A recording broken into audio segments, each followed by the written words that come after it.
I hit Rock up today, and immediately he said, "I'm down to do it, bro. I like that type of enthusiasm because if it had anything to do with him, I would be on the same type of time." And I knew what I was getting myself into when I asked him to come when I asked him to come on the podcast, because this is a guy that, you know, kind of like-minded, does a lot of things besides football, does a lot of things besides what y'all see on the camera. So with that being said, Tyler Brown, aka Rock. How did you get the name Rock? You probably said this 1,000 times. Oh, yeah. Well, so it was my first day at Jackson State, and Coach Prime was driving. He had his Jackson State golf cart. I remember this so vividly. It was hot. It was a hot day. It was the end of May. It was like right after Memorial Day. It was my first day. I was kind of nervous, because, it's new school, new environment, Hall of Fame coach. I put a lot of pressure on myself. And I just remember him riding by in his golf cart, stopping, and he said, "We're going to call you Rock. That's going to be your name." And he just drove off. And ever since then, it just stuck, and just at that moment, that changed everything for me, like my confidence. Like that helped me. Becoming Rock gave me so much confidence because I had really lost my confidence, and just becoming his Rock, that just changed the game for me. Okay, let's go back a little bit. Why did you said you lost confidence, so what situation were you coming from where you felt at that point that you didn't have all the confidence that you actually wanted? I was at my first school, Louisiana Lafayette, and I owe everything again to Coach Napier. I know you always talk highly of them. Coach Napier, you always talk highly of them. Coach Sale, Coach Looney, the late Coach Looney, and again, so Coach Looney passes away, and so it's just Coach Sale. So then Coach Sale leaves that January or February. He goes to the New York Giants, and we get a new offensive line coach, and me and him just don't gel well at all. Like it's just we didn't have a good relationship. We didn't have a relationship, That's what I love so much about Coach Phil is Coach Phil takes the time to really build relationships. Like he cares about you on and off the field. That's how Coach Sale and Coach Looney were, and I felt like this new guy just wasn't the same, and I'd really gotten attached to Coach Sale after Coach Looney passed away because we had a rocky relationship at first, but then when Coach Looney passed, we really became, I was almost like father and son almost.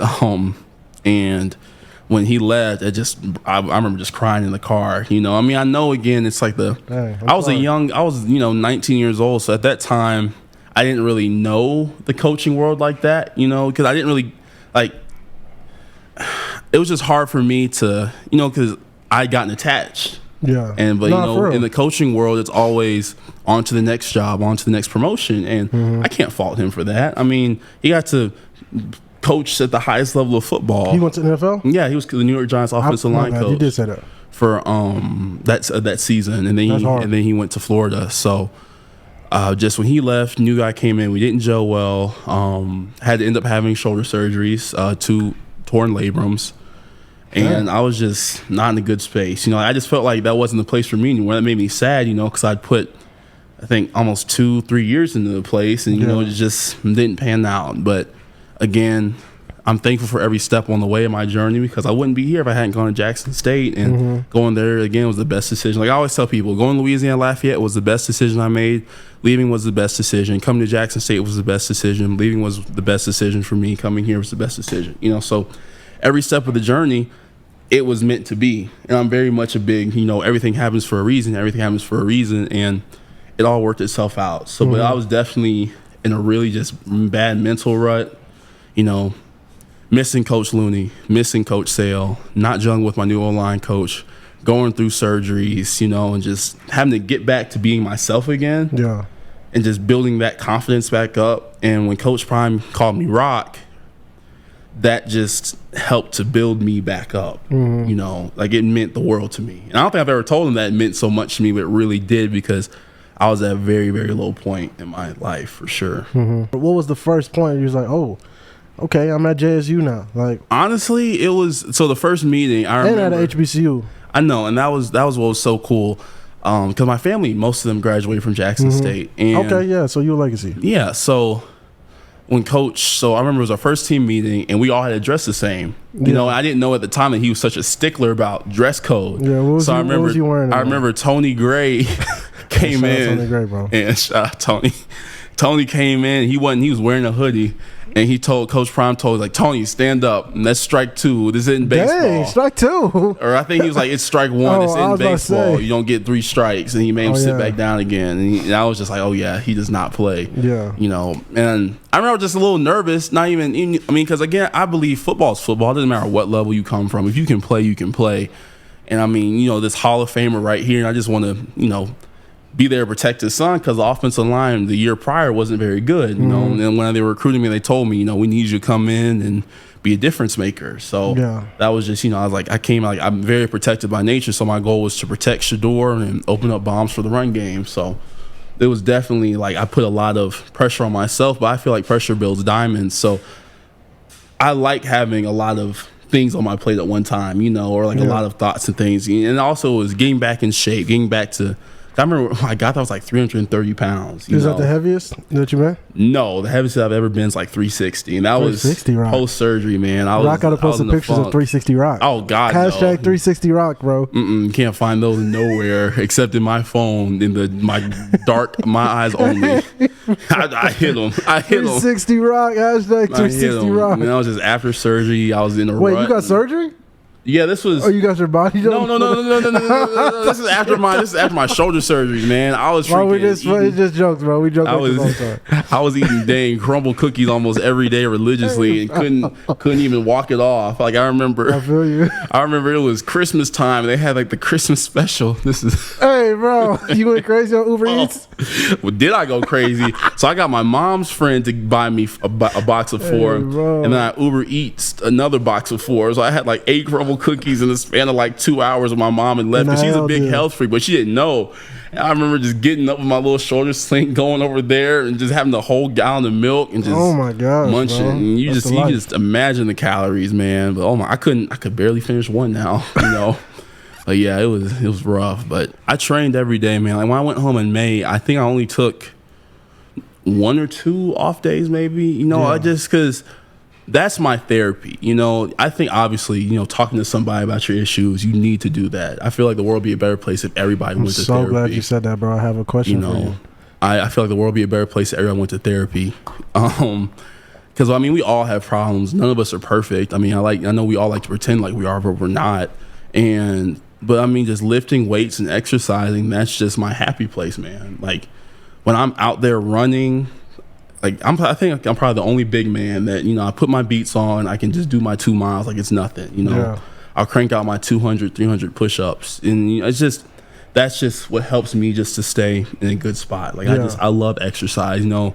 I can really only go like 1 day without exercise before I'm cranky, honestly. It helps you regulate your mood? It does. Like I feel that's why I love football and competitiveness so much, because I'm an exercise junkie, man. You were a totally different person, would you say? Absolutely. You think Rock is your, like, prime time? Like, that's your alter ego?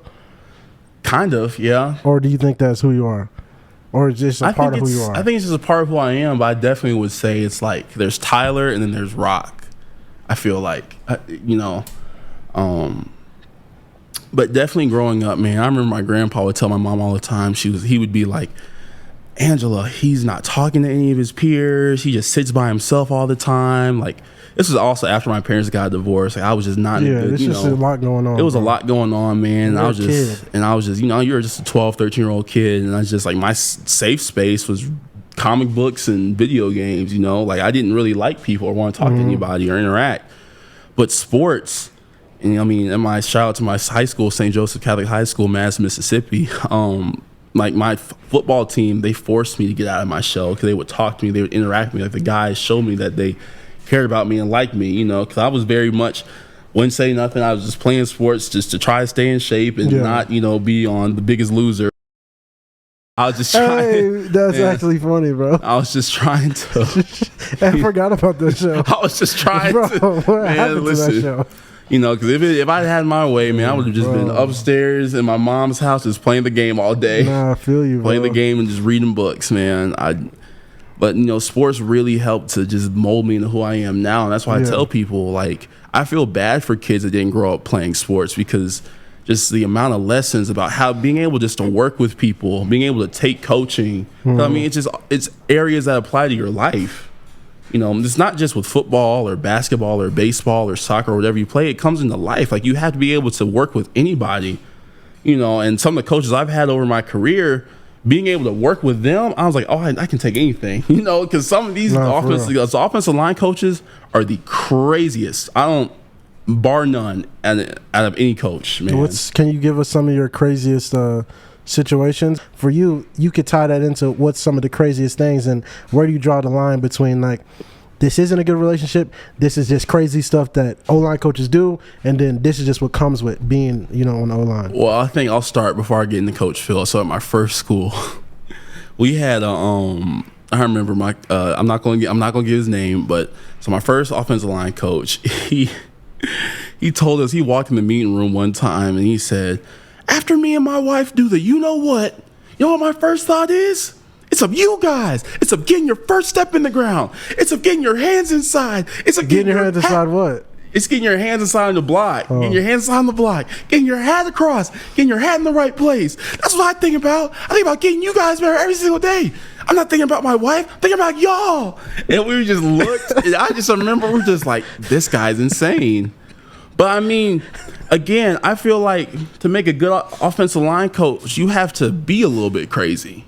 You know, because our position is so important. You have to be a little, not have all the screws right. And I feel like a coach that genuinely is going to coach you hard and love you harder. Yeah. Coach Sale and Coach Looney told me that on my official visit. Coach Phil said the exact same thing. And I just knew that. I was like, yeah, we're going to click. Because I feel like when you know somebody genuinely cares about you as a man, as a person, and wants you to grow and be better, and they show you that they care about you, you'll be able to really take what they're saying to you, you know, not really listen to the tone, but hear the message. And that's what I had to learn, you know, throughout my college career, is just being able to, you know, not listen to the tone of them cursing me out and calling me every name in the book, but listening to their message. You know, like, you really want, because I remember Coach Sale and Coach Lee, who I was back then and who I am now are two different people, you know. What's the biggest difference, you think?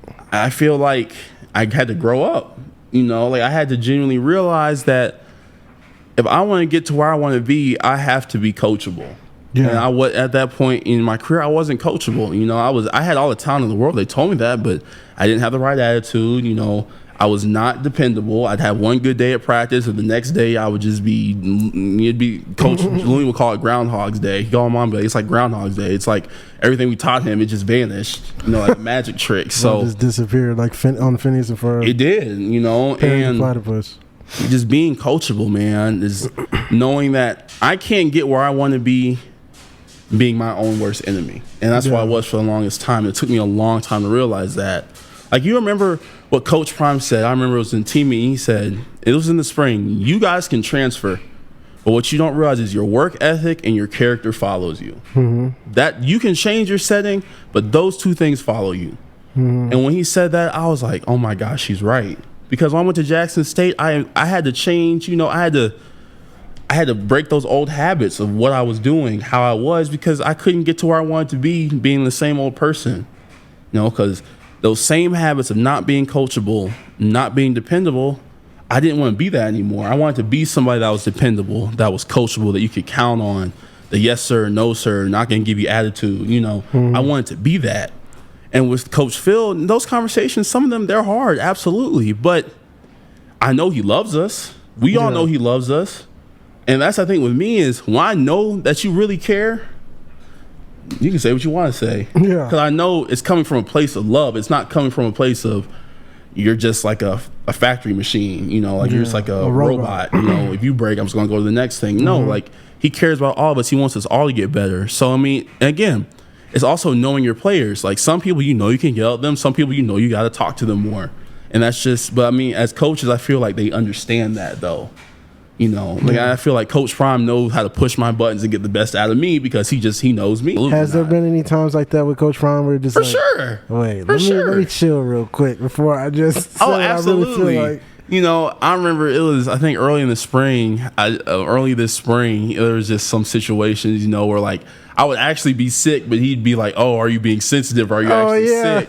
And I remember just being so frustrated because I'm like, man, I'm actually at the doctor. Like, I have the thing, all this X, Y, and Z. Was just, again, just showing me or teaching me at that moment, you got to be able to push through some stuff, you know, and that, hey, I'm counting on you, Rock. I need you to be the Rock I know you can be. But it's coming from a place of love. It's not coming from a place of just being, you know, mean or nagging. No, he just wants me to be a man, be a better man. So again, it's always, I feel like that's why I always tell people, before you like react on how you're feeling in the moment, take a moment to think about like, why did they say this? You know, do they really mean it like that? Because I mean, we have Hall of Fame coaches. We have coaches that have done it at the highest level. Coach Phil was the highest paid right tackle at one point in the NFL for the Vikings. I mean, dude knows his stuff. Like, that's why I'm just like, if you're not a tackle in this country, you're not just chomping at the bits to come commit to him because he played your position. He's played at that level for 8 years.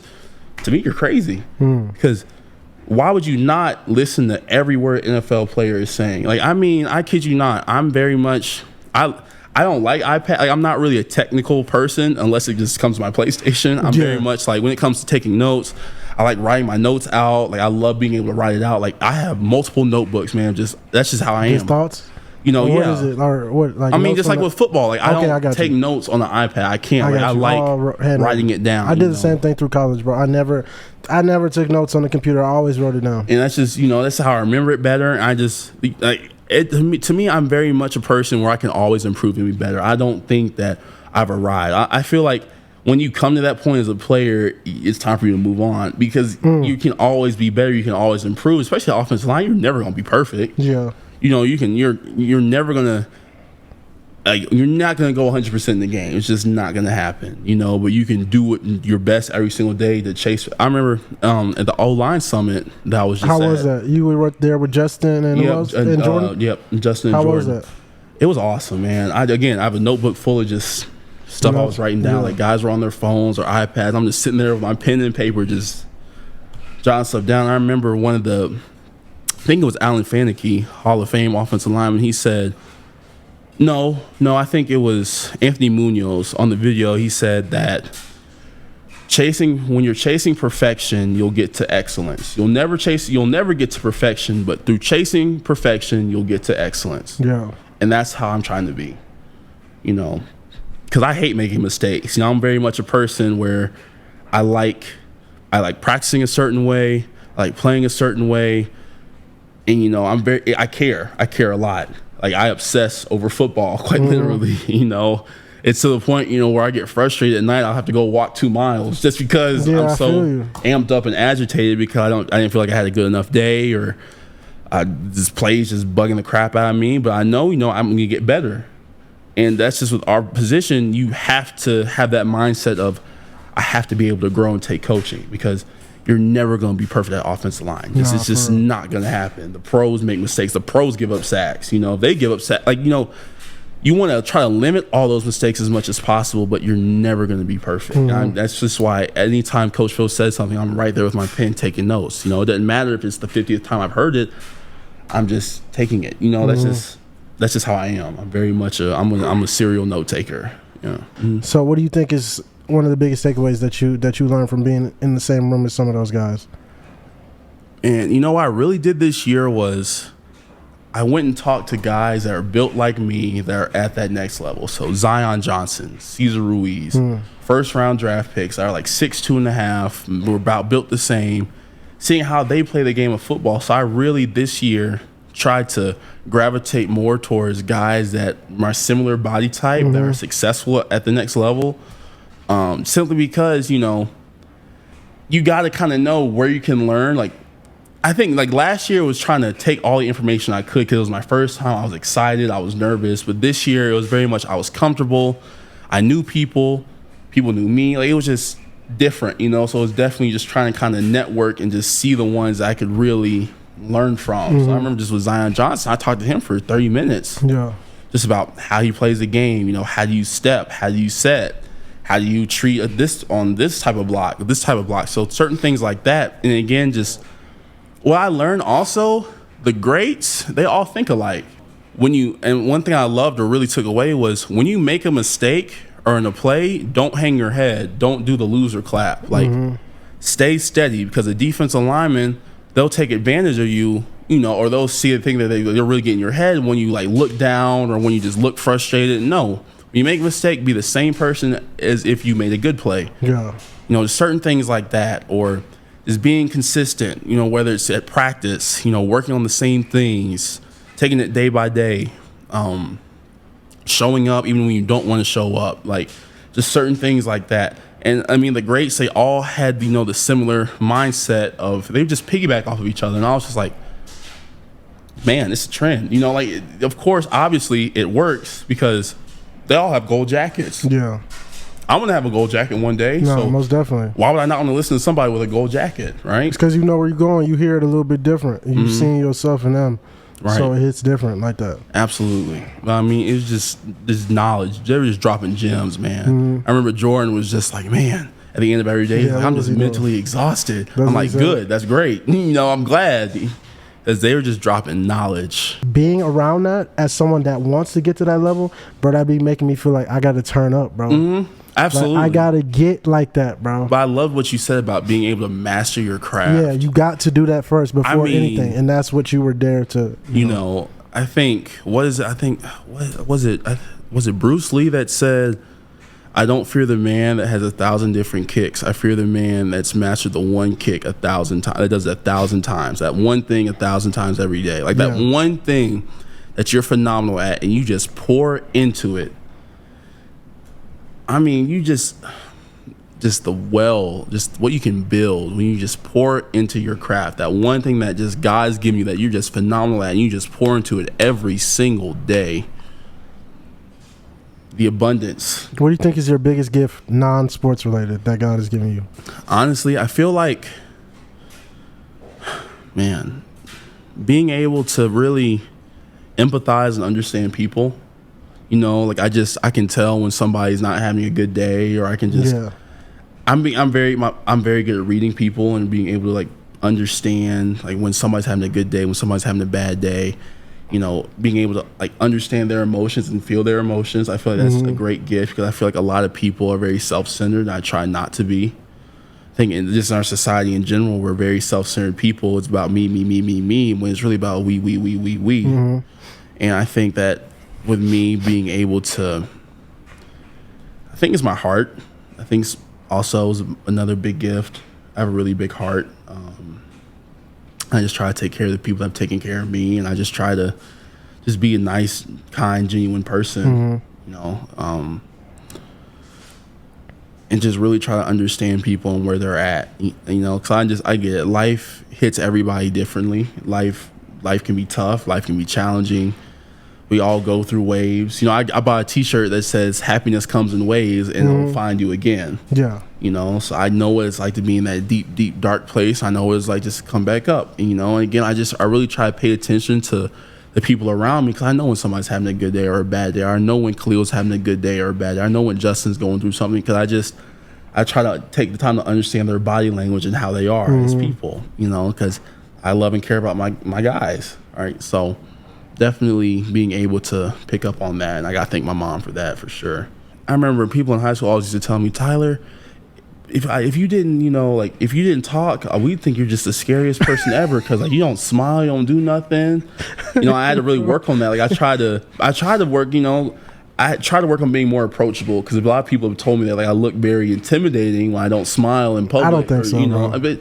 But I mean, again, me. But like a lot of people have told me, man, if I didn't know any better, bro, I think you were just a stone cold killer. But you're really a teddy bear. I think a lot of big guys, they're teddy bears. Like we're really sweet, kind people, man. And that's again why do you think that is though? I think because we've always kind of had to be pretty gentle our whole lives.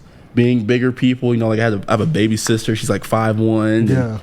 Just being around, being the big guy in a room full of small people, you don't really want to hurt those people per se. You can, but you don't want to. It's one of those things like, I don't want to lay hands on you because I know I could do a lot of damage to you, and I don't want to do that if I get angry. So it's just very much like, we've always kind of had to be more protective or aware of ourselves.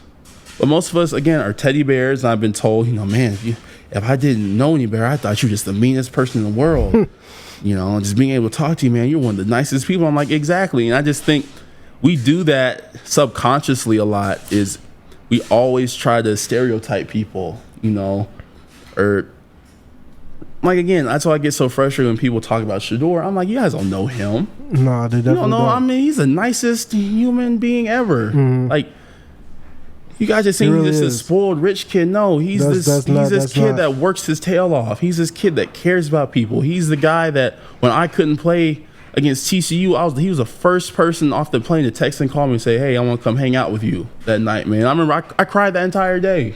Just because I couldn't be there with you guys. I couldn't play. I couldn't protect my quarterback, man. Like, but he called me and wanted me to go out with him, and I rode in the Maybach with him. Like, that was just, like that. That's the type of person we have as our quarterback. So it gets so frustrating, and again, it's just people's misconceptions, and people just don't want to take the time to actually have a conversation or understand somebody. Everybody just wants to jump to conclusions, and again, I think that's another problem with our world now. Everybody just wants to jump to conclusions and not really take the time to really get to know anybody, and you can't have that mindset. Like, again, when I see a big person, I don't assume they're a stone cold killer, because that's just a switch that flips with football. I was just about to say that. How do you flip that switch then?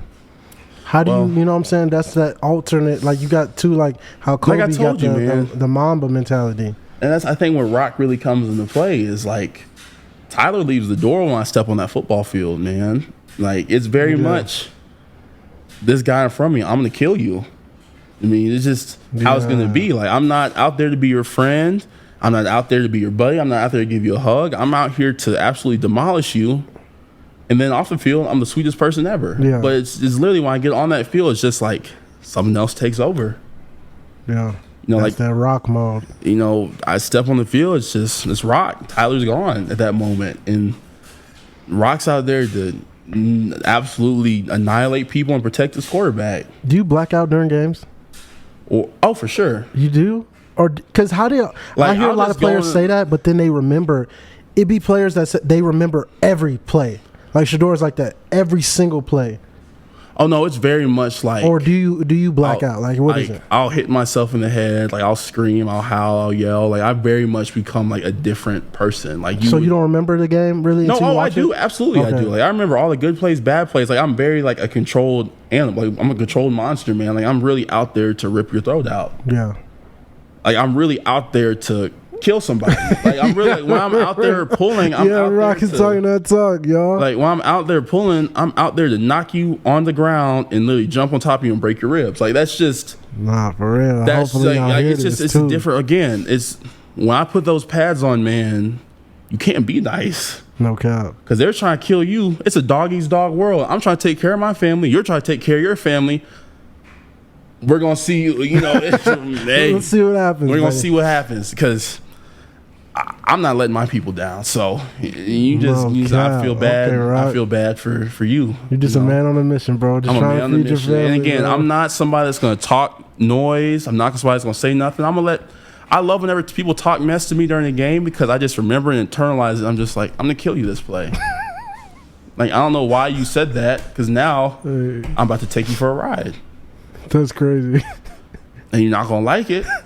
And I'm not gonna say not a word. Like, it's just not me. Like, I'm just not a trash talker. But has there been a situation where this happened, where someone got for sure, the instant what is it called, instant karma? So I was at UL, we were playing App State at App State. It was like 20 degrees, freezing cold, snowing. Was it colder than Washington State? I wasn't there, so I wouldn't know. But for me, that was a dumb question, my bad. For me, it was the coldest game I've ever been in. I never played in snow, so I was wearing freaking long sleeves. My hands were extra taped up. And I remember this defensive lineman was like, you look like an equipment manager. Why are you out here? Shout out to equipment managers, though. And I remember the next play, I dumped him and laid on top of him and did not say not one word to him. And we scored a touchdown that play. So it was just instant karma, man. I didn't say not one word, bro. And then I remember the play before I dumped him, I took him 10 yards down the field outside a stretch. It was just. Have you ever thrown someone into the stands or into the water coolers and stuff? That's the goal this year. I like seeing stuff like that. Man. That's the goal. I mean, I just have so much pent up frustration What's and the anger. Most disrespectful thing you did to someone? I mean, there was Texas Southern. I pull around the corner, I knock the linebacker on his butt, and then I just come up and just jump on top of him and just try to dig my arm into his rib cage. Like he's already on the ground, and I just throw all 325 of me on him. Dang. You know, just because I was just like, shoot, I gotta make my money. You know, it's just you gotta make your market. But it's just why I see when you gotta make an example out of these kids. You have to, you know, and again, I've been locked up for a year. I couldn't play for a year, man. Like seeing my quarterback get absolutely killed, and I couldn't do nothing. Not just my quarterback, but my friend.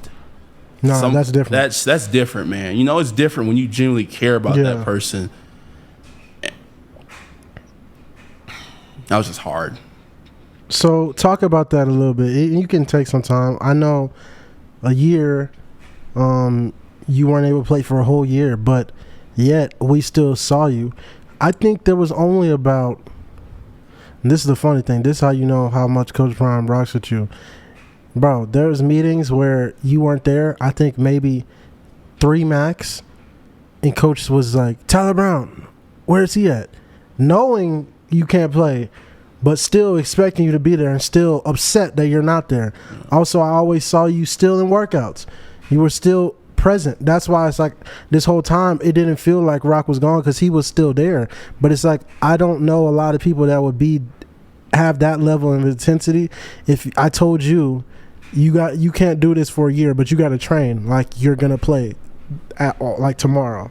Like that's the type of stuff you were on. Man, that was. And if you want to go back to your situation, why you even couldn't play, and then how last year was. So I mean, as you guys know, that was my second time transfer. I mean, the NCAA rules now you can just leave however many times you want to leave, but back then if you transfer a second time, you need a waiver. And I've been, again, honest about my mental health struggles. I've been on medications since I was 18 years old. I mean, there's nothing I'm ashamed of. Anxiety, depression, medications. Are you off or on? No, now? I'm still on. I'll probably be on them for the rest of my life. Pro medicine for any of those listening? I am. I really am pro medicine. I mean, it helps me, but again, you gotta do what's comfortable for you. You know, I'm comfortable with it. It took me a long time to be okay with it. I mean, I thought I was just unlovable. I thought I was a freak. You know, I was ashamed of it. I was embarrassed of it. And it really was when he's retired now. So it was Thanksgiving. I remember this vividly. It was my freshman year. I'd been on medication. I was 18. I'd been on medication for about a month. And I see this article on Brandon Brooks pop up on my TV. I was with my family. They came down to see me for Thanksgiving because it had just been a really, really hard year. It was a tough year. And it said, Brandon Brooks, offensive lineman, suffers from severe anxiety and opens up about it. And I just remember watching that interview, and I was like, this is me. Oh, my God. This is me. And he's at the highest level, and he has anxiety. I know I can do this. And that was just the turning point, because I was at that point, I was just like, man, I think I'm too much of a head case to be able to play football. But seeing that and seeing him open up about his struggles, and he's making $65 million a year, I was just like, if he can do it, I know I can do this. You know, and I really embraced my medication. I embraced therapy. I embraced trying to be better. But again, back to why. So I left. Again, when I hit the portal, absolutely, I love Jackson State. I loved everything about Jackson State. I would never diss Jackson State. That's why it made me so sad when the fans were just like, oh, he said X, Y, Z about Jackson State, or Jackson State didn't have this. Well, you guys They said you said that? Yeah, they were attacking me on Twitter. It was like a whole... When did you... Okay, never mind. Well, no. When did you ever even issue a statement? It was the YouTube video I issued, you know, talking about my thing to the NCAA. You know, when I let that out, I talked a little bit about Jackson State not having the resources I needed, but I was referred out. I went to the Latasha Norman Center, and it didn't, you know, my therapist didn't meet my needs, and the therapist there referred me out to somebody else, and my mom had to pay out of pocket for all of those things.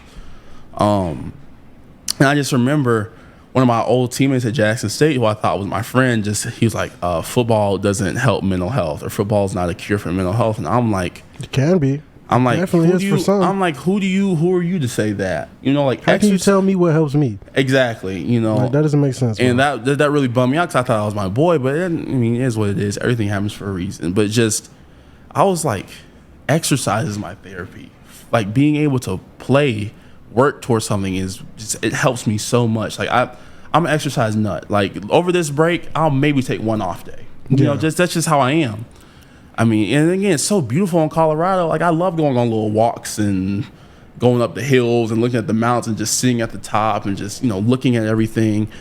But it was just, again, so coming to Colorado or being told that the resources here are out of this world. You don't have to pay for therapy, medication. That's what you've been going through, the school? That's what you've been going through? Okay, PHP. Good. Shout out to PHP. Love PHP. They're, again, the resource, free mental health, again, a free, like, counselors for athletes that, again, they met all my needs. They didn't refer me out to anybody. And it just really, really helped me. You know, that was just, again, something to take off my mom's plate, you know, because I didn't want my mom having to pay for stuff that I go through, you know. And I mean, I know as a parent, that's you know, what they feel like they gotta do. But I just didn't want that because I'm like, I want to be able to take care of me, you know. So I ended up leaving. And I mean, I had valid, you know, documented mental health reasons, and the NCAA was just like, no. So that was really hard, and that was crazy. It happened like 2 days before my birthday too. So That's I was sickening. You know, so that was sick, man, that was tough. But everybody was so mad, bro. The whole world was mad when that happened, bro. I'm not gonna lie to you. Those first couple weeks, man, it was hard. I wasn't in good space. Like, I was going to work, but I hadn't flip that switch at that moment, you know, to really embrace it. So I remember week 3, Colorado State, you know, that night game. I was just sitting on the sidelines before the game just crying, and Shador comes up to me. He says, bro, I got you. Savion Washington, one of our offense tackles at Syracuse, he came and gave me a hug and said, bro, I got you. We got you. Yeah. You know, and it's just not being able to go out with them and help them. That hurt. You know, that's what really hurt, because I felt like I was really letting the team down. You know, I knew I couldn't do anything about it. I was like, I'm letting these guys down. And I think I'd say about Oregon week was when I really decided, you know, I stopped throwing myself a pity party, and I started to lock in. I was just like, man, because I still held on hope, like maybe they could reverse my decision, maybe something could change, but it just never happened. And I think when I really flipped the switch, and again, shout out to Coach Mo, Coach RT, shout out the whole strength side, man. Coach Reyes, those guys. I mean, we had a developmentalist where they poured into me, man, and they just. But it wasn't even just about football. They were just checking on my mental every single day. Coach Mo was like, come on, give me my hug. I haven't gotten my daily hug from you yet. Like, yeah, he had to change his shirt. I've seen Coach Mo change his shirt 2 times this week. I know, because I was, but it was just, you know, because I just, man, I come to the facility just sad, and Coach Mo would just give me the biggest hug. And he's like, you know, I love you. I'm here for you. Like, and that staff, man, we have the best staff, the strength staff in the country. I mean, not even just helping us get stronger, but just developing us as men, and they care about us. And that's just, when you have a whole coaching staff that genuinely cares about you,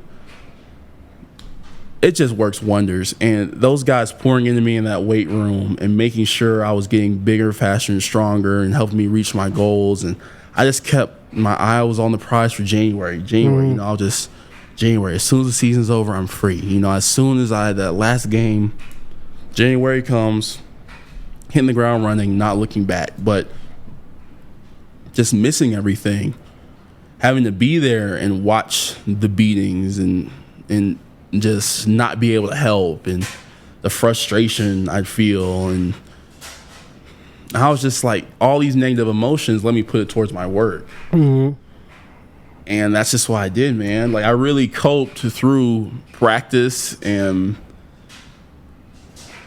lifting weights. And it was really, you know, and then again, Coach Prime caring enough about me to be like, Rock, like, I need you to lock in. Like, I know this is hard. Like, I need you to be here. Like, wanting me around, even though I couldn't do anything for him. And I felt worthless, but because I couldn't do what I wanted to do, I couldn't do what they, you know, I was brought here to do, was protect your son. I'm, you know, I was just in a really bad place, and Coach Prime just kept pouring into me, Rock, like, I need you here, Rock. Like, I need you to stay with me. And just, I'd go to war for Coach Prime any day of the week. You know, like I'm riding with Coach Prime till the wheels fall off. Yes, sir. And that meant the world to me. But again, it was very much all my anger and frustration. I put in my weight. I put in the being on scout team, trying to give them a great look. It was some days, man, it was so hard to get out of bed because I'm just like, what the freak am I doing this for? I'm getting out of bed. That's what I want to know about. When it was hard. Like, what did you do, bro? Because there has to be a certain point, bro. Bucky even told me this so many times in private. He was like, bro, I know sometimes Tyler just feel like, bro, why am I even up here right now? Like, why am I even here right now? And it's like, you don't want to think negative. You don't ever want to do that. But it's just like, it's normal, bro. Like, you're working toward a goal, and let's just say they say no matter how hard you work toward this goal, you cannot achieve it this year, no matter what. It doesn't matter. You know, and I had to really switch it from me to thinking about the guys, man. You know, and just the guys telling me, like, your presence really means so much to us. Like, you being here means so much to us. I was just like, oh, wow. Like, I really matter to them. No, yeah, you know, and it's I had to really just be like, I'm just going to do what I can to get these guys better and give them the best chance they can to be successful. Mm-hmm.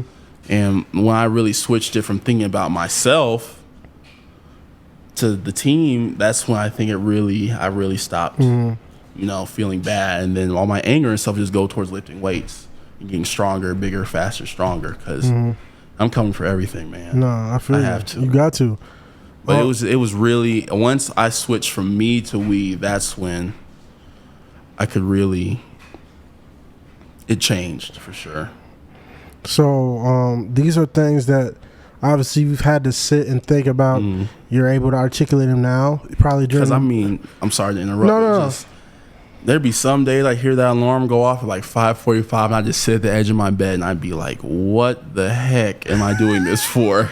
Them first couple weeks, I'm just like, I've never felt so useless in my life. I'm just getting up here. No, just, for real. I don't even know if I'm making a difference. I'm just like, what the freak? But it's just, again, God has a great way of working because through my teammates, through you guys, through Coach Prime, I saw that I was making a difference, that I did matter, that, you know, and that meant the world. Him doing that is uplifting me, and he might not even know it.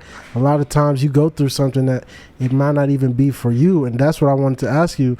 You said like 3 times you believe everything happens for a reason. So in your opinion, now looking back, what do you think is the reason why that happened? Like, what lesson was that meant to teach you? I wasn't meant to play with those guys, man. I mean, the guys that we had last year, I love them as people. You know, they're my friends. Those my boys. But the way I approach football and the way they approach football, we would have never gelled. You know, we would have been fighting every single day because, again, Khalil and I are so like-minded. Me and Justin are so like-minded. Me and Hank are so like-minded. Me and Jordan are so like-minded. Like, I believe in just working hard even on the days you just don't feel like. Like, I believe in, man, when you make a mistake, you shouldn't just be like, oh, man, it is what it is. Like, no, like, you gotta, like, the level of intensity that we have now was non-existent last year. And that's just, I can't bring that out of you. Yeah. And I would have been just kicking and fighting all of them because what do you mean you're just okay getting beat? Or, like, what do you mean you're okay with Travis saying we need a new offensive line, you know, the week of Utah? And you guys just sitting there just taking. You just sit there and you just take it. You don't say anything. How'd you feel when you heard that? I was furious. But he was right. He was right. I mean, I couldn't do nothing about it. I mean, we had a whole meeting with the offensive line and Coach Prime in there, and the guys talking about how they were going to do better and X, Y, and Z, and I never saw no changes. I mean, I didn't see guys saying after the work extra on things they need to work on. I didn't see guys doing what they needed to do, but I just wasn't meant to play, you know? And it's like this year, the strides I made and just I'm so much bigger, faster, stronger, better. God needed me to wait for a year, you know? And I feel like I just wasn't meant to be a part of that offensive line, which I hate that I couldn't be there to help those guys, but I just wasn't meant to do it. I'm glad you come to grips with that. And I came to terms that really when after UCLA game, I said, these guys and I, we're not meant to just, no. Because you letting my quarterback get hit 24 times, dude. Like, it made me so sad too when Shador was like, man, I would just game prep and know that I'm just going to get the crap knocked out of me because these dudes aren't really even trying. And that's what really hurt me. I was just like, as an offensive lineman, you're supposed to be the protector. You're supposed to be the glue that holds the team together. You're supposed to give 120%. Like, you're supposed to fight, claw, and scratch away. Like, I'd rather you give a holding penalty than a sack. Like, I don't know. I just, my level of intensity and how I go about doing things and the way the people of the past went about doing things were just not the same. Yeah. Like, I'm out there to kill people. They're out there just to get by, and that's just not how I am. It's two different mentalities. You're right. And again, you guys are going to see it through my play this year. I can show you better than I can tell you, but I was just not meant to play with those guys, and I'm meant to be with Coach Phil, Coach Gunner, and I'm meant to help this unit be the best unit in the country. And I'm thankful for that opportunity. No, I'm excited. I'm excited to see what y'all can do. What do you think is one of the biggest lessons you learned through therapy? Because hearing you talk, it seems like you've done a lot of like reflection on your own. I had to, man. Because the answers are so fluid. Like, I had to, like, it seems like you had to reverse engineer a lot of situations or feelings back to the root. I really started therapy. I was supposed to start when I was like 12 when my parents got divorced because there's just a lot of childhood trauma. I mean, a lot of kids think I was one of those kids where going home sucked. Like, school was my escape. Like, being at school, I was so happy. But then when 3 o'clock that bell would ring, my stomach would hurt because just going home, my home life was just awful. I didn't know if I was going to come home to a peaceful house or if I was come home to a war zone, and being a 9, 8-year-old kid, it sucks. Because all these kids are talking about how great everything is. They think that your life is so great, X, Y, and Z, or your parents are awesome, the best. My parents couldn't stand each other. And there was fights all the time. There was fights 24/7. My dad wasn't really a good person. And you having to see that and be around that constantly, man, it wears on you. So being 12, again, that's where my mom wanted me to start, because it was hard for all of us. And like, my sister had to go to anger management. I didn't want to talk to anybody, man. Like, I didn't talk to her. Like, my therapist would be there trying to ask me questions. I just give her like little one-word answers or like not really say anything. And I was just, because I was internalizing so much, and I remember I had bad stomach issues for years because all those emotions I just hold in, and I mean, I'd get just like stomach ulcers, and it was bad because I wouldn't talk about my problems. So I think for me, when I moved away from college, I was a homebody. I'm a homebody guy, On the weekends in high school, dude, I was playing the game. Like, after a football game, I was playing the game. I wasn't going to parties. I wasn't cool enough for any of that stuff. I was playing the game. Playing Final Fantasy, Kingdom Hearts, all the nerdy. I rock with Kingdom Hearts, bro. And I'm not even a gamer. That's like one of the only games I used to play, bro. Like RPGs, the games that take you 80, 90 hours to beat. Like, that's what I was doing. And I was a homebody, so I didn't like being away from them. I love my mom. I love my sister. I love my brother. Like, I was very attached to them. So leaving and going, even, I know it's probably for some people, like 3.5 hours away wasn't much. But for me, that was like a lifetime away. Like, I'm living by myself with 2 random dudes in an apartment. I mean, yeah, I got my own space, but it's not home. And then I'm going to football every day. And I mean, as a freshman, offensive line is the hardest position to come in and play immediately. I don't care what anybody says. Because there's just the techniques, the skill level, it's just the speed. Everything was just so different from what I was used to. And you just go in there, getting yelled at every single day. And I was just, man, I was in a terrible place. I remember I would literally wake up, the thought of practice, I'd have like panic attacks. Nah, for real. And, so in July, I told the trainer, I remember his name was Mr. Pat. I'm like, Mr. Pat, like, I need to go to therapy. Like, my anxiety is bad. Like, I can hear my heartbeat every single time I come to this facility. I'm sweating. I can't even, when I hear my alarm go off, I'm literally jumping out of my sleep. Like, it was awful. And, I was 17. I went to college at 17. Dang, how? You graduated my birthday early? was always weird. Okay. Yeah, I was the youngest in my class. So I went to college. When is it, September? August 28th. August, yeah. So I went to college at 17, and I was, my anxiety was awful. So that's why I started going to therapy, just to get my anxiety under control.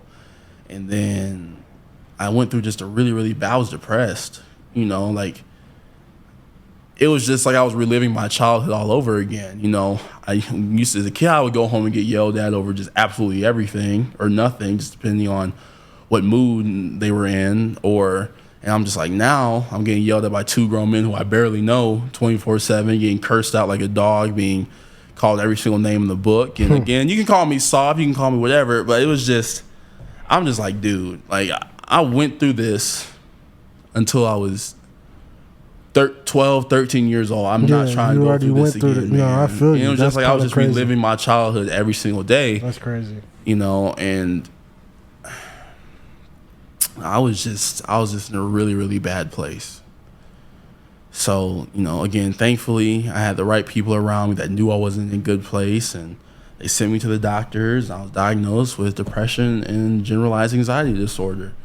And I've been on medication since I was 18, and it changed my life. And again, therapy helped me just to overcome those things from the past and those feelings and emotions. And I've had so much growing up to do, and I'm so much, like, I look back on who I was back then, and I'm just like, man, I'm so proud of who I was now, because I couldn't imagine being here now. Like, me back then could not imagine being at Colorado, actually loving football again, genuinely being happy. I've taken so many strides, just all areas, but it was really when I left for college was when I was like, I need to go back in therapy. Because it's easy when I was at home. I was a small private Catholic school where all the teachers loved me, and I was everybody's favorite. And you go from that to being the run of the litter. Yeah. You suck again, and it was hard, and I'm not seeing not being able to see my family like I'm normally used to, not going home to them, or hearing my name get yelled at by my mom, or not my sister coming to my room, coming to bug me. Like, I missed that stuff, man. I remember when my mom and sister left, I cried that night. Like, I boo-hooed. I was just like, this sucks. But again, it's all part of growing up. I'm thankful my mom didn't let me quit or come home. And I'm thankful again for Coach Looney, because he wouldn't let me leave. So it was very much like, I got through that. I know I could leave home and go anywhere. So when the opportunity came to come out here, I wasn't nervous or anxious, because I'd already did it when I was 17. I know I can do it now, and I'm 21, 20, 22. But I think for me, the biggest thing I learned from therapy, honestly, was that none of us are perfect, and that it's okay not to be okay, and that we can only control the controllables. With a lot of things, I can get so frustrated not being able to have everything, all at once, or not being able to control every aspect, but you can't do that.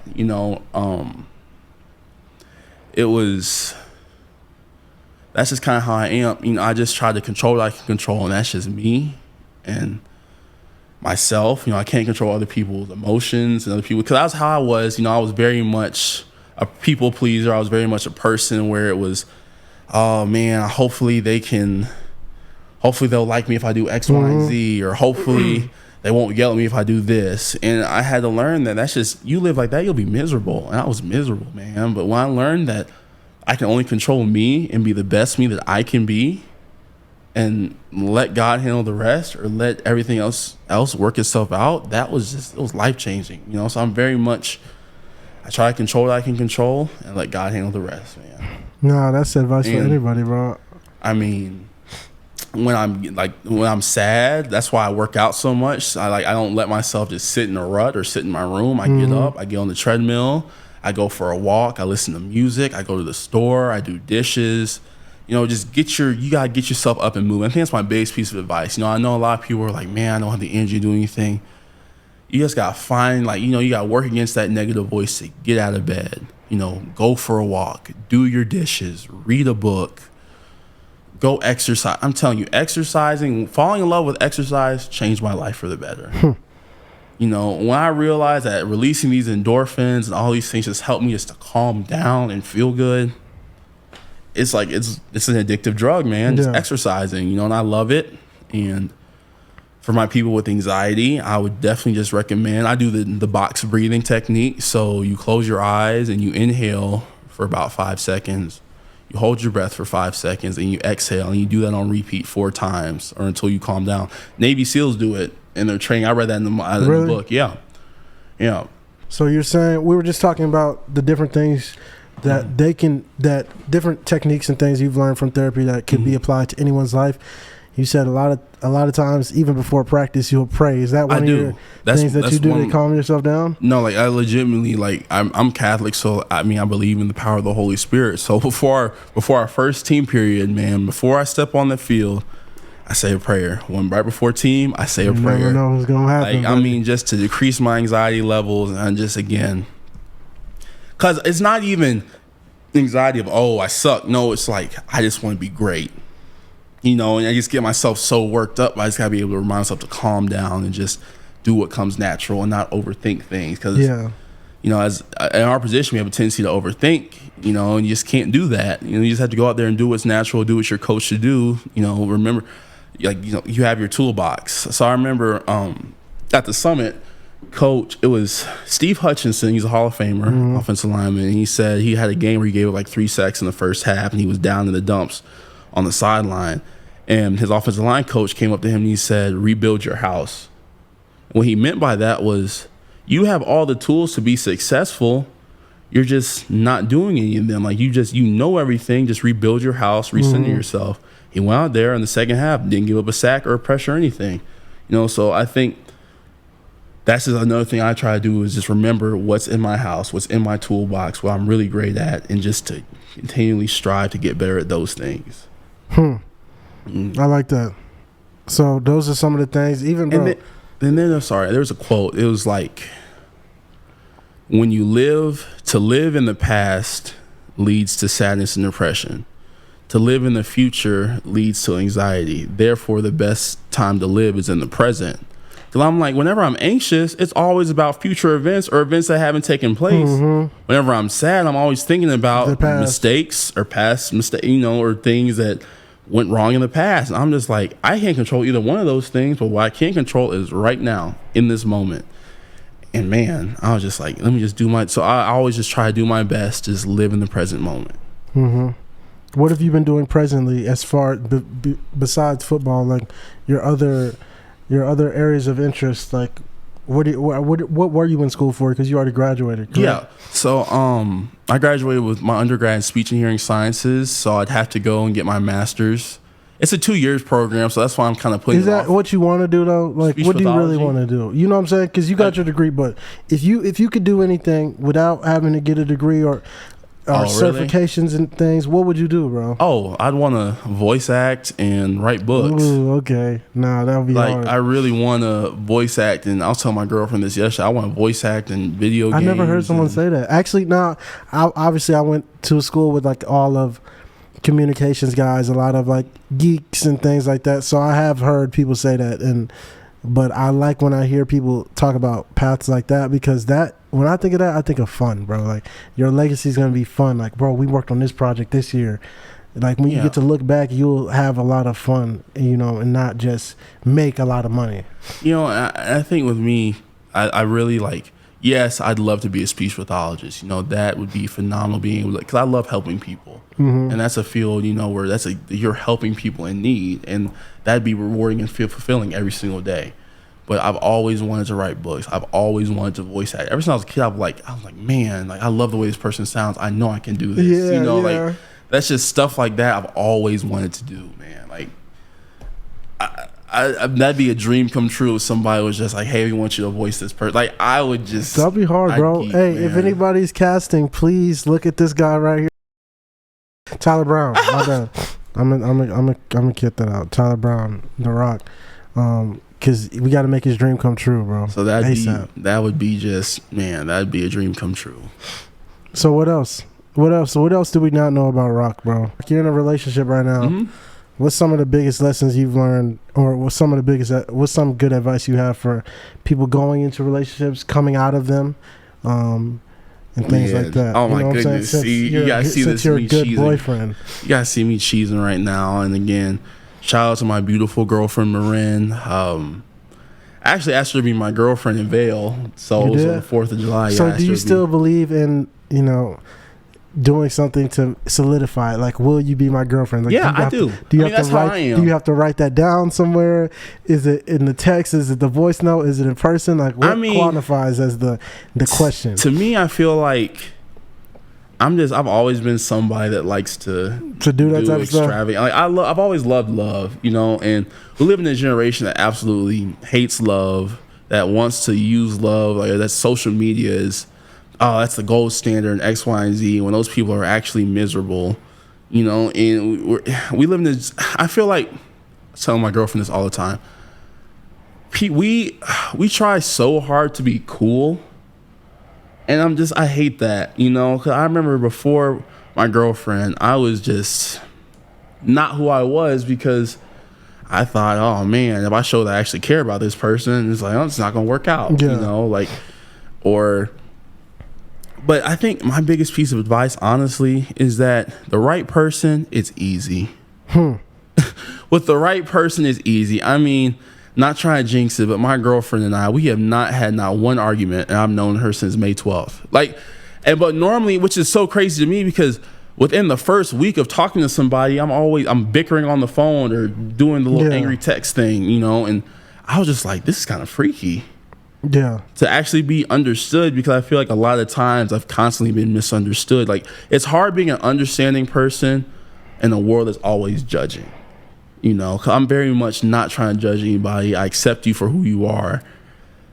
But then when it's on the other foot, it's like, I don't really like X, Y, and Z. And I guess being a nice guy, because I'm a nice guy, I'm not a jerk. I don't feel like I'm anything like that. I'm very much, I'm a happy simp right now. I feel it. Which is, that's just, again, it's just the right person. But with the right person, it's easy. You're not gonna be arguing and fighting, and you shouldn't be. If it's hard, run for the hills, man. It's not even If what's hard? No, I'm just kidding. That was a joke. These are just to lighten the mood, y'all. I'm sorry. Absolutely. If you wake up, or you go to sleep with your stomach hurting, and you wake up just knowing that you guys are just gonna bicker and argue, or you're just mad. Sickness. If you just think if you think about your girl or your boy, and your first thought is negative things, you need to go. Yeah, that's not good. Because I always say life is too hard to add other hard stuff. Yeah, life is too hard. So your relationship should bring you peace and happiness. It shouldn't be another battle you have to fight. Because when you walk out the doors, you're already fighting the battle. Why do I need to come home and fight another battle? And I feel like, again, there's healthy ways to communicate, and there's not healthy ways to communicate. And a lot of times I feel like people are too prideful to change their ways or change how they do things. Again, because if I show that I care or X, Y, and Z, then I'm lame, or I'm going to be made fun of, or people are going to clown me and stuff. But no, it's okay to be in love. It's okay to show somebody that you love and care about them. It's okay to get a girl flowers. It's okay to take a girl on dates. It is perfectly okay to post your girl. It's okay to be in love and show that person that you love them. You do not have to. I hate nonchalant people. Why you say that? I just do not like people that go through life that are just it is what I just don't care. Because I'm that's a lie. We all care. We all do. We all care. It's just, I just don't want you around me. That's just, again, that's another thing. I've talked to nonchalant people. It didn't work. I'm just somebody with so much passion and emotion. And if you can't match that or bring that, I don't want you around me. No, I feel you. This is just how I am normally. I'm not even exposing anything to you. This is just actually me. I'm just getting 50% of you right now. But I get it. That's how we've been conditioned to be. But at the same time, you got to understand certain rides come with certain requirements. If I want to get involved with this person, especially I feel like that's what you're saying.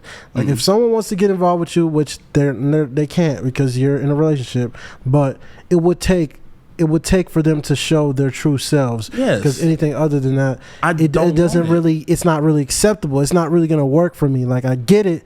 I get this is what life has turned you into or whatever.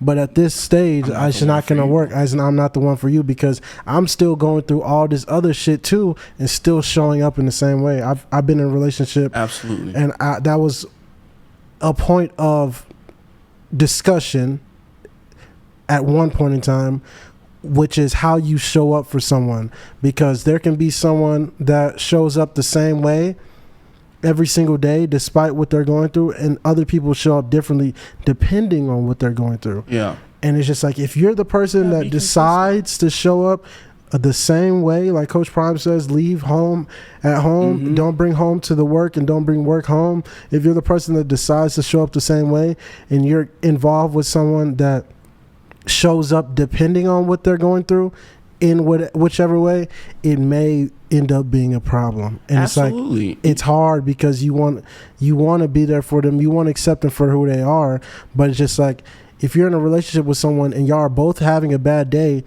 and Rock is the only one that's gonna still make sure she's good, who's gonna make sure Rock's good? So then, is he an asshole when he has to, when in reality you're not really pouring into him? Like, I'm not saying this is going on, but I feel like that happens a lot of times, where it can be two people both having a bad day. One person chooses to say, you know what, I'm not gonna let this bad day take away from the opportunity to show this other person I care, and I'm there for them. So that's what I'm going to do. And I'm going to ask about their day. I'm going to try to fix it. I'm going to try to lift up their spirits or whatever. When does it become like to their detriment, where they're still doing all these things out of the kindness of their heart, but when are they ever going to get filled up? Pause. I know you can't rely on other people to give you happiness and things like that. That's the main thing you got to know. You got to do the inner work. But even if you are doing the inner work to fill your own cup, you're emptying it into the other person's cup. And so you just got to do more work and more work and more work and more work and more work to be able to have your cup full enough to have something to give to this other person, when you would hopefully want to be getting it filled from, different places or whatever. So I guess, I don't know, that's when people just be feeling like it's all on me. I agree. And I agree again with, I talk about consistency, man. That's another big thing for me is, are you going to be the same person even when things are good or when things are bad? Yeah, for you too, because it's like, I feel you. I mean, like, whether it's football, whether it's my relationship with my family, relationship with my girlfriend, again, she pours into me, I pour into her. Like, it's a beautiful thing. I did not think I didn't think I could be this happy, honestly, No, I'm happy for you, Rock. Rock, I'm trying to get like you, brother. It took a long time to get to this point, man. It took a lot of trials and a whole lot of errors and stumbling around and being hard-headed and not listening to people to finally find somebody that's worth pouring into. And again, it's all about consistency. That's another thing. Are you gonna, again, you gotta be the same person whether things are going good or whether things are going bad. Just because you have a bad work day does not mean that you gotta bring that into the relationship. Yeah, it's okay to be frustrated. Yeah, it's okay to express yourself and show your emotions, but if that ruins your, but if it's a constant thing, that gets frustrating, because you feel like as a partner, it's like, what can I do? I can't do anything. You feel powerless. And at some point you gotta be like, man, like, I'm just not for you, because obviously it doesn't matter how much I tell you I love you. It doesn't matter how much I pour into you. It doesn't matter how much, I show you how much I care about you, X, Y, and Z. You're just not fulfilling my needs. It feels like I'm giving you 120%. I'm only getting 20% back. There's no exchange in return. There's no, it's not balanced. And again, you guys got to show up. You just can't show up when things are good. And that's just why, that's the biggest thing I took from last year. You just can't show up when things are going your way. I had a whole year where nothing went my way, and I still had to show up. And that was the best thing ever, was showing up when I did show up, because it was like, man, this is really helping me to, get through it when things aren't going good. Yeah. And I mean, of course you're going to have bumps and roads in a relationship. That's natural. That's normal. But when those bumps come, can you guys can you communicate both effectively and in a healthy way?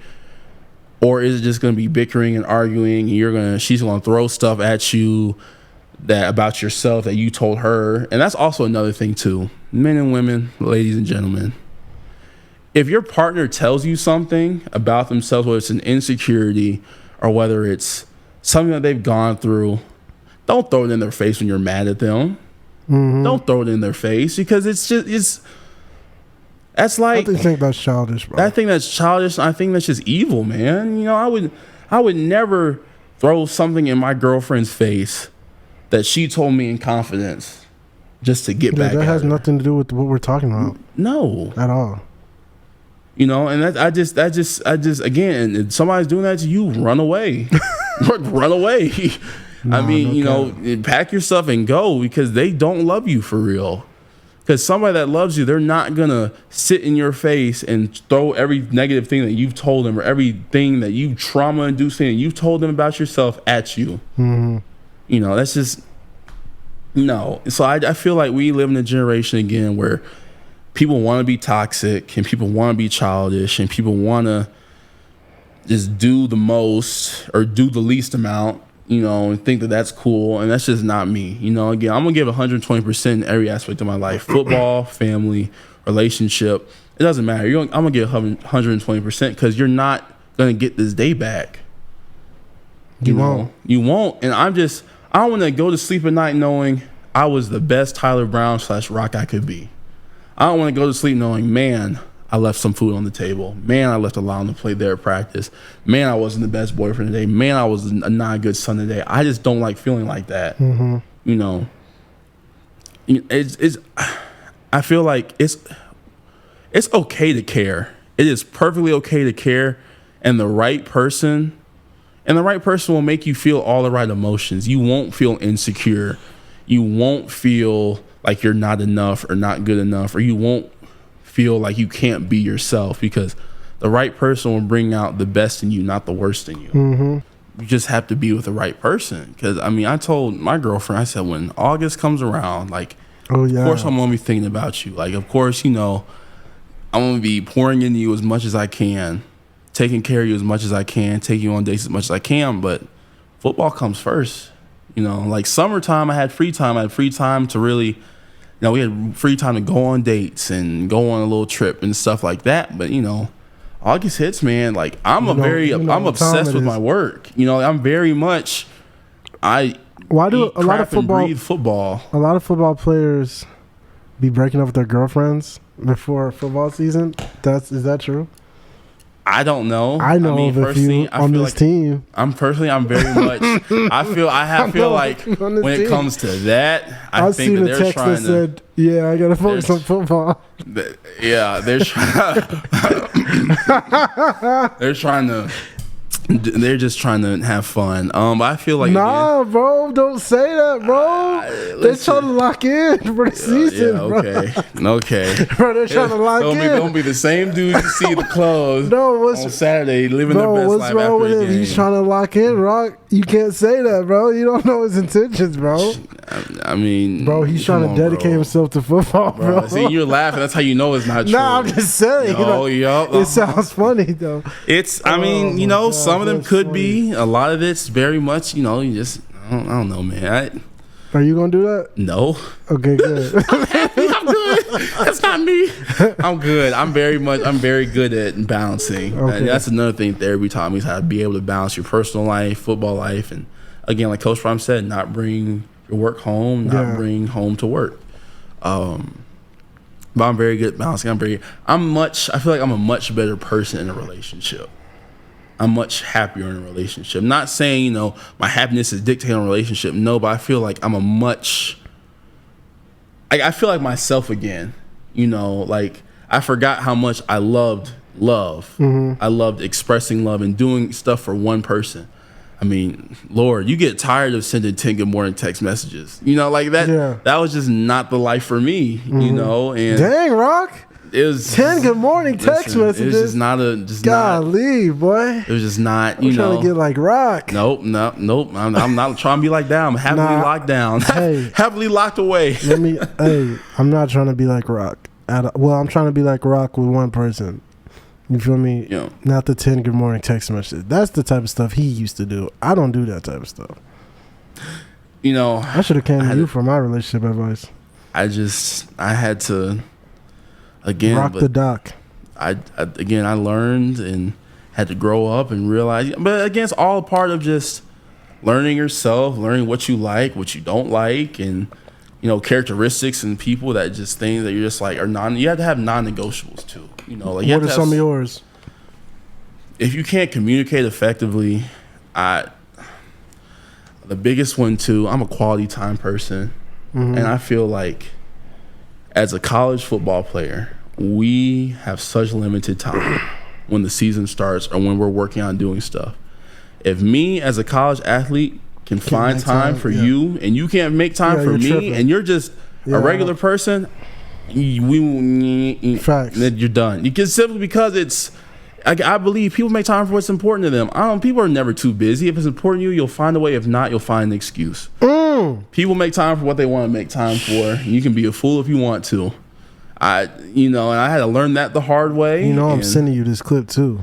Hey, it's people make time for what they want to make time for, and I'm just very much like, he's talking about you. He's talking about you. You know who you are. Oh no! I'm using you to send some shots out. I'm using you to send some subliminal shots out. Yeah. Oh man, no, don't do that. But it's just you make time for what you want. Otherwise, you're making excuses. I never met somebody that was more busy than me, and I still made time every time. I mean, come on, brother. We all got things going on in our lives, but again, I don't know many people that are busier than a full-time college football player. I mean, we got football, then we have school, we have classes, we have training, and then you have to go back to meetings, and you have to game plan. And I can still find time to plan a date and get you flowers, and you can't make time for me, and you think I'm going to stick around with you just because you look good or all that? No. You got to go. And then you can't communicate effectively. I don't want you. If you're not emotionally intelligent, I don't want you. If you're not, if you're not mature, you know who you are. And if the first thing you do is, when you get upset, you want to give the silent treatment, you're never going to hear from me again. So you might as well go ghost and keep on ghosting. What they say, respect the dead and right. Rest in peace. It's just respect the dead and rest in peace. There's certain things you just have to have those non-negotiable. Like if you're a nonchalant person, it's not going to happen. It's just not gonna. I don't do nonchalant people. Like if I'm giving you 100% and 120%, you're not giving me 120%. It's not gonna happen. It's just certain things I just know that I like and I don't like. Rock, what is you about to say, bro? That might be what the people need to hear, bro. And I mean, hopefully this helps somebody. But it's helping me. Certain things with me, man. Forget the camera, bro. This is people gotta understand, bro. You have to have just certain things that you're just not gonna compromise for. Like I don't care how beautiful you are. I don't care what you look like. I don't care how many followers you got. You're just not gonna treat me like garbage and think I'm just gonna stick around you just because of your looks. Like you have to have a personality. You gotta have dreams of your own. You have to have a brain. Like you have to people just look at superficial things, the outside, and it's just like, man, I'm gonna shoot my shot all the time. I'm like, does she have anything going for her? Can you hold a conversation for more than 5 minutes that's not about sex? Like, does she emotionally stimulate you, or is it just every conversation is just boring and dull, or you get one word answers? Yeah. So have you ever been in a situation where you didn't meet someone's non-negotiable? Probably. You think they didn't communicate it to you and they just ghosted, or did they ever actually tell you? Absolutely they did, and other people told me. And I was like, that's cool, and I wish you the best. I'm very much a person, I'm going to wish you the best. I have no ill will towards anybody. I'm going to always wish you the best. Hope that you, meet whatever you need, reach your dreams, goals, all that X, Y, and Z. But I'm not going to, I'm not going to be here. Hey, what's that Tupac quote? It's like, oh, he got the Tupac shirt on too, y'all. It's like, just because we're not cool, I want you to eat, just not at my table. Yeah. At that point, man, you guys got to cut your emotions off and just let them be and figure it out. You can't sit there and be like, man, I feel bad. I was helping them with all these things, and now I'm not there doing X, Y, and Z. No. You did everything you could. And, like they say, I fought the good fight. I gave it everything I got. As long as you can say I gave that person everything I had, you can hold your head up high. So I'd hold my head up high and keep it pushing. Yeah, I have a lot of non-negotiables, but I feel like, again, when it comes to what you were talking about with finding the right person, I feel like there's somebody out there for everybody. Obviously, absolutely, I do. But with that, like with my head, I kind of have like a list of things that I look for. You know, I just do in my head. I'm just maybe not everybody's like that, but with me, I've been through it enough to where I know what I like, I know what I don't like, and the BBLs and stuff. No, I'm just kidding. No, but I don't know. That's just what they be saying and stuff. I don't know. I just it. That was just a joke, y'all. Very much. I'm willing to work with people, but it's like if you're not willing to, like if I'm willing to change in like a way or do something that you like, do something better that you didn't like before, and you're not willing to do it for me, then what's the point? Like if I'm willing to work on myself, but you're not willing to work on yourself when I have an issue, what are we doing? Because I feel like with your person, if you say, hey, I have an issue with X, Y, and Z, they'll work on it. Sorry, sweetheart, honey, I'll work on it. And if she said, hey, I have an issue with X, Y, and Z, I'm sorry, I'll work on it. That's how it should go. It shouldn't be, oh, well, that's just how I am. No, because I feel like for the right person, you'll be your best self for the right person, and they'll be their best self for you. I just don't believe. I just don't believe in excuses. Like anybody will go out of their way for that person. It's just you're just not that person for them, and that's okay. And that's okay. Dang, bro. So you're saying I wasn't that person? No, I'm just. I've not been that person multiple times, man, and I just had to come to be like, no, it is what it is. I'm still him. Hey, that's how I feel. It's just again, I'm still him. There's plenty of amazing people out there, and you'll find your person when you're ready to find your person. And it's always happens by mistake too. Like I was very much done. You think it happens dating. by mistake? I was very much done with dating in Colorado. So, man. Like I was very much. I was gonna say, what are you gonna do, bro? I was very much mode. Bro, I was just very much at my wits' end. I was just like, man, I'm just not gonna find nobody out here. Because you were talking to 10 girls. Allegedly. Well, it wasn't. It wasn't. Allegedly. Listen, I was before. I was. It was a rocky road, but I just wasn't really clicking with anybody, and then I just slid my girl's DMs on Instagram, and we just kicked it off. Can you tell us the line that you used? No. Okay, what happened was, why can't you tell us the line, bro? I don't have any pickup lines. I'm not cool. Like I'm not cool. Say, I kid you not. I think it was like a story about. I remember seeing. I was like, oh my gosh, she's beautiful. Okay, that's sweet. She posted a story because this was the day after graduation. Okay. She posted a story of like her graduating, and I was just like, oh my gosh. If you graduate, congrats. Oh, okay? No, that's smooth. You just so you went the normal approach. Just said something. You just wanted. I had no pickup. You just wanted to talk to her. No game. I'm zero game. So. I don't have any pickup lines either. So I just did that. I have one, but I can't say it. Which is so funny. Cause I remember in our conversation, she told me later, she's like, yeah, you definitely gave me the ick at first. But why? I don't really remember what I did, but it was just something on Insta. She just like it rubbed her the wrong way, or something I said that like she was just not really rocking with, which is understandable. I get it. Everybody's different. Some of that stuff be just like, this is like a hot take. Some of these terms are manipulation tactics, period. Really? Ick is just another way of saying, I'm going to make you feel bad that I don't like this specific thing. And it's going to be like a societal standard that this is like nasty or it turns me off. I get where it was coming from, and the gist behind it is saying things that make you feel a certain type of way. But it's like guys have things that make us feel a certain type of way too, and we didn't come up with a whole term to start using on people and saying this gave me this or what. It's just like, because now when you hear that, you're just like, oh really? What did I do wrong? And now you want to change all. It's like that's just a manipulation tactic, bro. I should start telling people that you giving me the ick, bro. Your nail's not done. That's giving me the ick. Like, so can we go tit for tat? What are we gonna do? What are we doing here, bro? But guys aren't like that. Right. See, Rock's he's in the PC mode right now. Yeah, I'm very. That's good, Rock. I think I mean shoot. This is Rock. I agree. I mean, you're right that for some ways it's a manipulation tactic, but I mean, also again, it goes. I'm not. Oh yeah, let me clarify. I'm not speaking specifically to his wifey. It's not meant toward you at all. At all. It's meant towards a specific person that told me that I hung up on. Hope they get to see this. Oh. Yeah, I'll post it and tag him. Yeah. I'm just kidding. That's crazy. But no, I think again. But so that's just kind of how it went, and I asked her for a phone number. I remember I was running on the track. I was running 2 miles while I was doing all this, by the way. You're on your purpose.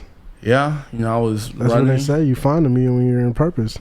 Shoot, man. I was on the track in a hoodie in Mississippi, running around on the track, trying to get my 3 miles in, 2 miles in. In the trenches. 3 miles in, man. I was... That's Aubrey Miller quote. Shout out Aubrey. Shout out Aubrey. And I'm in the trenches right now. And... Shout out Aubrey, though. Got her phone number, and we just clicked, man. Just hit off. And dang, bro. I need to go on the track in a hoodie. Hey, man, listen. I was just running around the track, texting her and listening to my music. Oh my gosh, you're sick, bro. On my own. Yeah, that's how it went. I remember vividly. I was freaking on the track. I was like, oh my goodness. She's beautiful. Oh yeah, she finally posted a story. So I won't be like a weirdo. See? Okay, so this is stuff we can really talk about. If you see a girl that, well, we can't even talk about that. In your head, when you seen her beforehand, you told yourself, I'm gonna respond next week. Did you tell yourself that? No. Did you say, I'm going to wait till she posts something so I can say something?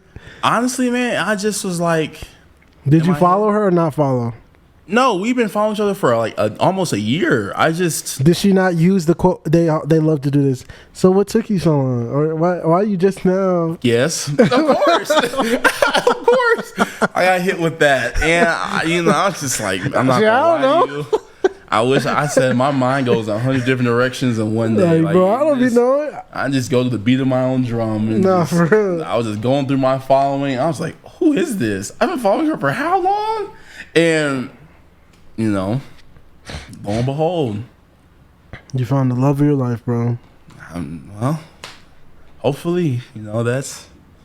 Well, that's what I'm speaking out there into the world, and I'm claiming that for you, bro. I appreciate that, and just gotta take it day by day and just keep building this thing and see where it goes. No, for real. I'm very much happy in this relationship. She's absolutely wonderful. She does, makes me so happy, and it just checks all my boxes, honestly, and I could. She's great. She's. Shout out to her, bro. What's your surname was? Shout out to Marin. Shout out to my girlfriend Marin. Shout out to her. She's beautiful, amazing, sweet, kind, intelligent. Just everything I need in my life right now. Mm-hmm. Everything I need and wanted, and checks. And I'm just thankful I found her and happy to be taken. Nah, for real. Off these cold streets. I'm happy for you, bro. So. There's only one question left to ask, bro. The people have been telling me to ask you this. I don't even care to ask. But they want to know your head regimen, bro. Oh, how do you keep your head so shiny, bro? Goodness. When did you go bald, bro? When did you embrace the look, bro? I embraced it when I was the second shoulder surgery in December. I was 20. I got tired of people telling me I had an old man's hairline because my hairline was just pushed all the way back.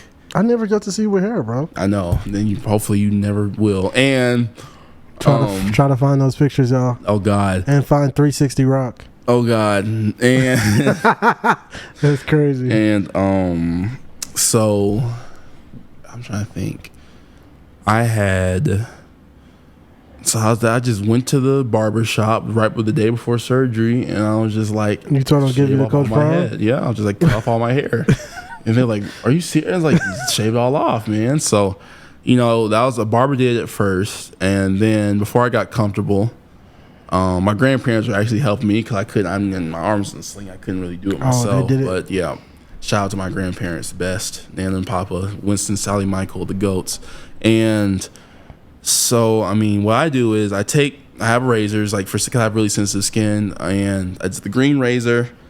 Of course, you wash it first, or you wash wash whatever I have up here, and put hot water on, put my shaving cream on, which is for sensitive skin. Put that on, shave it off with my green razor. I love it. It's really therapeutic. Like shaving my own head, like that really just like having a nice bald head after like it's just something about it. It's just so awesome. Maybe I should go bald, bro. Nah, your hair looks great, man. Keep it. And then this is the worst part. I take alcohol, because you gotta get the germs off. Yes, I do. Yes, I do.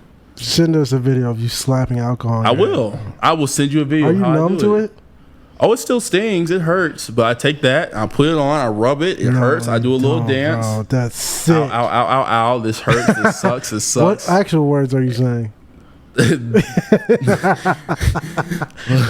Fudge, fudge, fudge, fudge, fudge. And then after I do that, I just let it dry off. Then I take a thing called Tin Skin, which stops razor bumps. And I just put that on. And then, I was about to make a go joke. about my day. And I constantly keep putting alcohol on my head and Tin Skin on, man. Like that's how I keep my head so shiny. And I just take pride in it, No, like the alcohol sucks. It absolutely sucks, but like sometimes it really does suck because like my head will be more sensitive than others. But man, it works wonders for me. So Tin Skin, alcohol, I remember some people looked at me like you put the alcohol like they just get at Walmart, the little 70%, 80%, 90% one. I know it has a little red label on it. Put that on, it hurts. It's the worst part, but after a while, I would say I get numb to it, but it helps to wake me up sometimes. So, if I love shaving my head, and it's a lot cheaper. So that's what I'm saying, bro. I'm gonna have to jump on that wave. Tin Skin alcohol, man, makes a man out of you. There is something. This will be like the last thing. Because it's a current event that I want to ask you if you've seen it, and then ask you what you think about the situation. It's kind of an all-encompassing question. So, obviously, Bronny got drafted, or he got drafted, right? He got drafted to the Lakers, right, to play with his dad. Cool. His dad had some dealings in that, and you play with two guys who their dad is the coach, and he's the guy that makes all the choices and things like that. So the father-son dynamic, you've seen it hands on, and you've been supportive of it. So I kind of already know how you feel that Bronny's in that position. But there's something that came out recently. Did you see this? Jaylen Brown was courtside. This has nothing to do with him, but he was courtside. He was caught on camera telling Angel Reese and somebody else that, no disrespect to her, I'm sorry, I just don't remember her name at this time. Yeah, I'm not up to date on everything. Yeah. But he said I don't think Bronny's a pro, right? When do you feel like it's a code for guys? Like when do you feel like it's okay to actually be honest in front of like girls, right? Because guys always have this code, right? Where if they see, like if I see Rock with his girl, I'm gonna come up and be like, he talks about you all the time. Like, nah, you're the one. You know what I'm saying? And even if we're talking about someone else, I'm always gonna big up them in front of her because I don't want to skew their perspective in a negative way. Do you feel like when do you feel like is a time and place for a man to speak on another man in front of women and actually be honest, or should it always be like, this is just the code? Like, I'm not finna tell them. Like, let's say you're all at dinner one day when you're in the league and you're with your wife and let's say her girlfriends or whatever. Is that the time that if they ask about another player to be like, oh no, he's really trash, he's not gonna start or whatever? Or as a man, you feel like, I wouldn't want him to do this to me. Let me just lie or whatever. Just big him up. Like, because I feel like as a man, I feel like we just have a code where it's not for them to know. You feel me? Like, it's for us to know. That's like locker room talk. When we go out in the world, we treat every teammate like he's a starting, you know what I'm saying, the starting star of the team. Yeah. So how did you feel seeing that? It has nothing to do with the specific guys, but just that situation. Because that happens all the time in life. I didn't like it, and I feel like a lot of times guys go out of their way to like, I feel like talking bad about somebody else to make themselves look good, or a lot of guys go out of their way to be extra in front of women like that, 'cause I think he was on a date or something, and I don't know, that's just not how I do things, and I don't think I'd ever be somebody like, oh, he sucks. I've had it happen to me before, like, I've been in those situations where I thought somebody was my friend and we're in a room full of girls and they're just sitting there like they make fun of me, you know, or they're making me look bad. And it's just like, I wouldn't want to put anybody in situations I'd want to go through, you know, that I wouldn't want to go through. Like, why would I, you know, personally, that's just not something I would do. You know, I just don't believe in talking down to anybody. You don't know anybody else's story, you know, and I guarantee Bronny works hard and that's awesome, sure. You know, that he got to be drafted the same team as his dad, but I just don't feel like, I don't know. I mean, like, and I'm not faulting, bro, either. No, like this isn't a sense. That's what I'm saying. The things that we're bringing up, bro, is just the principle of the matter. Yeah. I'm not saying anybody was wrong. Bro can say whatever he wants to say. You can feel however you want to feel. And the funny part is, if there was a camera there, none of us would even know it happened. Nope. But it's just unfortunate that it was on camera. So it showcases a situation that happens all the time in life where a guy or a man will be in the company of women and may speak negatively on another man, which I just feel like that's like some pillow talking type stuff. It really is, man. Like, you feel me? Like, if we just want to be real, do all that, just do it in private. You know, like don't bash nobody in public. Yeah, you just got it. And I like what he said after. He was just like, he just bigged him up and stuff. But it's just like, it is what it is. You said what you really thought the first time, right? So it's cool. It's again, you never know who's watching you. Mm-hmm. You know, you just won a whole championship game. Yeah, you want you just. Why are you even worried about, bro? You never know who's watching you, and then you just going out. How you think Bronny feels about that? How would you feel? I don't think. How would you feel if you walked into lunch and it was me and two girls that you heard me say I don't feel like Rock is a pro? Man, how would that make you feel, bro? I'm very much a person when I hear stuff like sick, that, bro. It motivates me. That's sick, bro. But like, it would suck. Absolutely suck. In that moment, it would suck bad. I'd be like, dang, like this is what he really thinks of me. That's awful. But then I'd be like in my head, I'm gonna prove you wrong. No cap. I've been proving people wrong my whole career. You know, nobody thought I could play Power 5 football. Mm-hmm. And it's just, again, I live to prove people wrong and prove myself right. So yeah, you might think that, but I'm gonna show you otherwise. And when I show you otherwise, then what are you gonna say about me? So I feel like Bronny, honestly, in that situation, it should turn him up. It should turn you up. Like, okay, cool. That's what you're saying about me. Well, I'm just gonna put the work in and prove otherwise. That's all you can do. What is pouting gonna do for you? Nothing. Nothing. I don't think he really cares, bro. I don't think he cares either. I mean, everybody's always gonna have an opinion, but pouting is gonna do nothing for you. But getting in that weight room, getting on that court, getting on that field, proving people wrong, that you let your work speak for you. You don't talk. That's why I'm just not a talker. I want my work to speak for me. I don't want people to say, oh, Rock does all this talking, X, Y, and Z. He better be able to back it up. No, I just want my work to do it for me. That's just how I've always been. And if somebody says something negative about me, cool. Stand on it. Okay, but stand on that. That's that Boss Man D-Lo quote for y'all. Oh, yeah. All right, y'all. I feel like, you know, we've been in the stew for a minute. It's 10:30 right now. I hate saying this because it's a pause. This is just a little taste of what's to come with the podcast. More chill, laid back, just listening and just talking, or more of a conversation. Hopefully y'all got to know a little bit more about Rock, as y'all have already known his story and seen his journey. But it's different when you're talking to someone that you really know, and also, you know, there's still power in reiterating the same things that have fueled you, you know, because someone that's watching today may not have heard it when you said it before. So I appreciate you, first off, for even being willing to open up and say these things. And I took a lot from it too, regardless if the cam was here or not. These type of conversations will still replay in my head, and I can still get wisdom and things from every person on the team. I value their opinion and things like that. So it never goes, I never take it for granted. Rock, is there anything you want to share with the people? Shout out. Is there anything you're working on? Is there anything you need their help with? Like, what is there any support you need, you know, with anything you have going on that you want to shout out and honestly just highlight right now? I would just like to say, I mean, just again, I'd love to voice act any NIL opportunities I'm open towards or open to.